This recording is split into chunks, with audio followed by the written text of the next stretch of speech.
পুরো বাংলাদেশ এখন যেই পরিমাণ রাসেল ভাইপারের ভয়ে ভীত।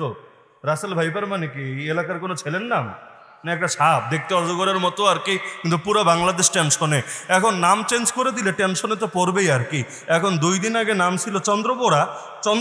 চন্দ্রবোরা ছোটবেলা থেকে আপনারা অনেকে হয়তো দেখে এসেছেন, নিজেরা পিটিয়ে মেরেও এসেছেন, মেডিকেলে গিয়ে খোঁজ নেন, ডাক্তাররা ট্রিটমেন্টও করে দিয়েছে। তো এখন নতুন করে নামটা একটু আপডেট হয়েছে আর কি, চন্দ্রবোরা আপডেট ভার্সন নাম এটা এসেছে রাসেল ভাইপার।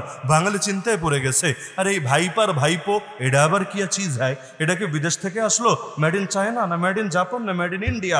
বহু টেনশনে। আর গুজববাজরা তো বসেই আছে, কারণ এগুলো যত মার্কেটে ছড়ানো যাবে, সিলেটের বন্যার কথা মানুষ তত ভুলে থাকবে, ব্যর্থতার চিত্রগুলো তত ডুবিয়ে রাখা যাবে, আর আলেম ওলামার উপরে যত জুলুম হয় এগুলো তো সব মিছে যাবে। ফিলিস্তিন নিয়ে ধোকা খোলা নিয়ে মানুষ বহুত আন্দোলন করছিল, ওই সেন্টিমেন্টটা ঘুরিয়ে দেওয়া যাবে। কারণ আজে বাজে পুরো দেশ ডোবে পানিতে। এই যে আমি সিলেটে যেহেতু বাড়ি, ঈদের দিন ঈদের নামাজও পড়াতে যেতে পারি নাই, 10 কিলো রাস্তা 14 কিলো রাস্তা, এমন পানি সুবহানাল্লাহ। মানে পানি পাড়ি দিয়ে ট্রাক পর্যন্ত রাজি হয় না। ট্রাক যে ভাই তোমার টাকা যত লাগে দিব, খালি এটা পারি করে দিয়ে একটু নামাজটা ধরার ব্যবস্থা করো। না হুজুর, কয়দিন আগে এমন পানিতে নামিয়েছে 40,000 টাকা লেগেছে আমার ট্রাক সারার জন্য, আপনি কত দিবেন? 500, 1000, 2000? আমার 40,000 লাগলে আপনার এই বরকতের আমার দরকার নাই, আমি পারবো না।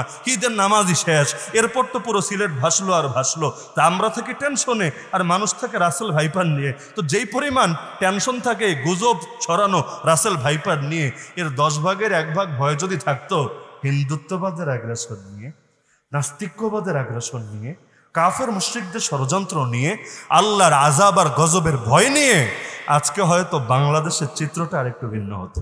আল্লাহ তাআলা আমাদের সবাইকে হকের উপর অটল এবং অবিচল থাকার তৌফিক দান করুন। আল্লাহ তাআলা আপনাদের নওজওয়ানদেরকে, যারা অনেক কষ্ট করে আজকের এই মাহফিলকে সফল করেছেন, তাদের সবাইকে জামানের ওমর, জামানের হামজা, জামানের খালিদ হিসেবে কবুল করুন। সবাই দুরূদ শরীফ পাঠ করি।